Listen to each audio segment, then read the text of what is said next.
Assalamualaikum warahmatullahi wabarakatuh. Perkenalkan, saya Mesya Ademotia. Perkenalkan, nama saya Persito. Perkenalkan, saya Cindy Agustina. Nah, jadi kami di sini ingin membuat tugas video UAS dari dosen pengampu Pak Effendi. Baiklah, di sini kami dari kelompok 10 ingin menjelaskan tentang riba, bank, dan asuransi. Nah, saya sendiri akan menjelaskan tentang riba, Persito akan menjelaskan tentang bank, dan Mesya Ademotia akan menjelaskan tentang asuransi. Nah, silakan dicek ya teman-teman videonya. Oke. Baiklah, di sini saya akan menjelaskan tentang riba. Riba berasal dari bahasa Arab yang memiliki arti tambahan bayaran atas uang pokok pinjaman. Nah, sementara menurut istilah, riba adalah pengambilan tambahan baik dalam transaksi jual beli maupun pinjam meminjam. Nah, secara batil atau bertentangan dengan prinsip muamalat dalam Islam. Jadi yang kedua yaitu adalah dasar hukum riba.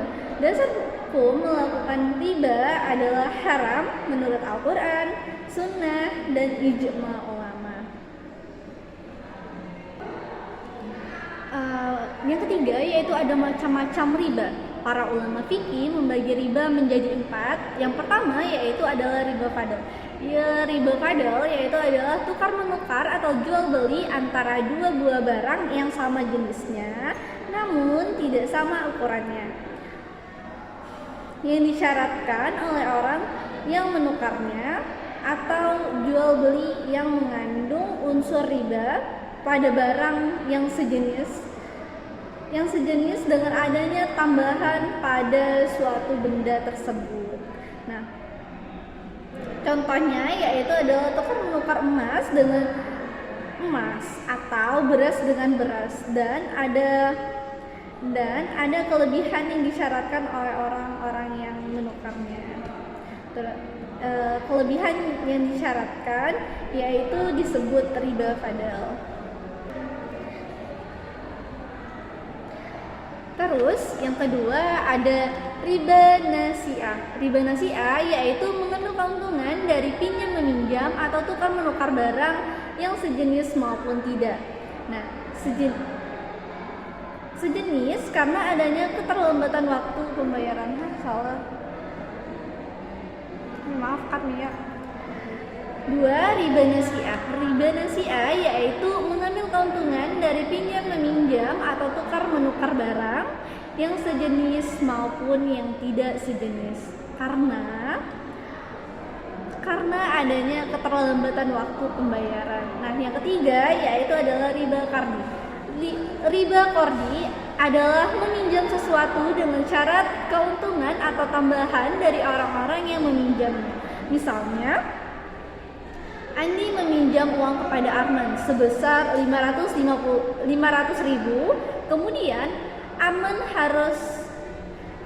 harus mengembalikan kepada Ardi tersebut adalah 550.000. Nah, inilah yang disebut riba qardi. Nah, yang keempat ada ribayat, yaitu pengambilan keuntungan dari proses jual beli di mana sebelumnya telah serah terima barang antara penjual dan pembeli sudah berpisah. Nah, contohnya yaitu orang yang membeli sesuatu barang, sebelumnya ia menerima barang dari penjual dan pembeli tersebut telah berpisah. Nah, sebelum serah terima barang itu, jadi jual beli itu dinamakan ribayat. Nah, terus yang terakhir yaitu yang keempat ada hikmah dari yang terakhir yaitu adalah hikmah yang dilarang riba. Hikmah, salah nih, ulang. Hikmah dilarangnya riba. Hikmah,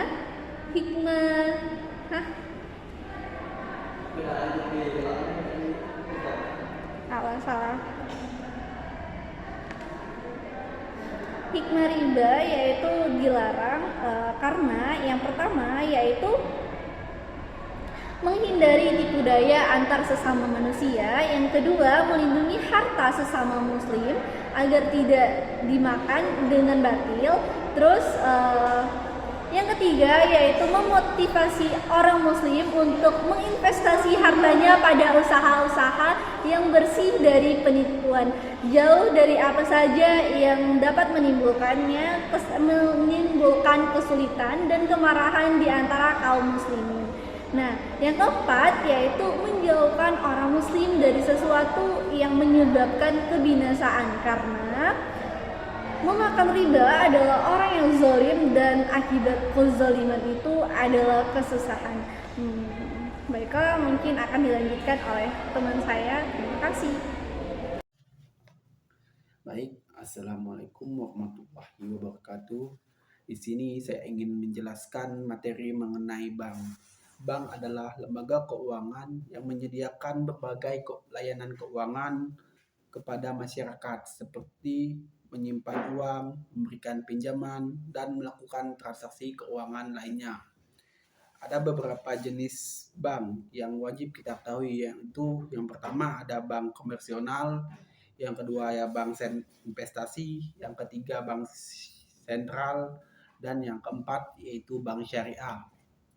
Bank komersional adalah jenis bank yang biasa digunakan oleh masyarakat untuk menyimpan uang dan mendapatkan pinjaman. Sedangkan bank investasi yaitu bank yang berfokus pada kegiatan investasi dan pengeluaran dana.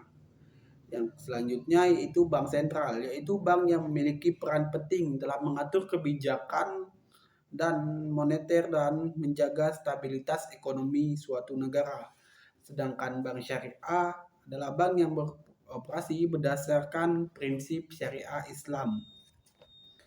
Manfaat dari bank itu ada yang pertama yaitu tempat menyimpan uang, yang kedua sebagai tempat investasi, yang ketiga sebagai transaksi keuangan, yang keempat yaitu sebagai menunjang keamanan finansial. Selain itu, bank juga menawarkan berbagai produk layanan seperti tabungan, deposito, kartu kredit, dan pinjaman investasi dan perbankan digital. Penting untuk kita memahami peran dan fungsi dari bank serta menjaga keamanan dan privasi informasi saat menggunakan layanan perbankan. Baik, hanya itu yang dapat saya sampaikan mengenai materi bank. Assalamualaikum warahmatullahi wabarakatuh. Baiklah, di sini saya bernama Mesya Ademautia ingin menjelaskan tentang asuransi. Asuransi adalah suatu bentuk perlindungan finansial yang diberikan oleh perusahaan asuransi kepada individu atau entitas tertentu dalam hal terjadinya risiko atau kerugian tertentu. Dalam pertukaran untuk pembayaran premi, perusahaan asuransi akan menanggung risiko yang dijamin dalam polis asuransi. Ada berbagai jenis asuransi yang tersedia, termasuk asuransi kesehatan, asuransi jiwa, asuransi kendaraan bermotor, asuransi rumah, dan banyak lagi. Setiap jenis asuransi memiliki ketentuan dan cukupan yang berbeda sesuai dengan kebutuhan dan risiko yang ingin dijamin. Tujuan utama dari asuransi adalah untuk melindungi individu atau entitas dari dampak finansial yang merugikan akibat terjadinya risiko tertentu, seperti sakit, kecelakaan, kerusakan properti, atau kematian dengan memiliki asuransi. Seseorang dapat merasa lebih aman dan tenang karena tahu bahwa mereka memiliki perlindungan finansial jika terjadi sesuatu yang tidak diinginkan. Penting untuk memahami syarat dari ketentuan dari polis asuransi yang dipilih serta memilih perusahaan asuransi yang terpercaya dan memiliki reputasi yang baik. Selain itu, penting untuk memahami cakupan, premi, dan klaim yang dapat diajukan agar dapat memanfaatkan manfaat asuransi secara maksimal. Baiklah, di sini saya akan menjelaskan tentang beberapa manfaat asuransi, yaitu pertama, rencana keuangan.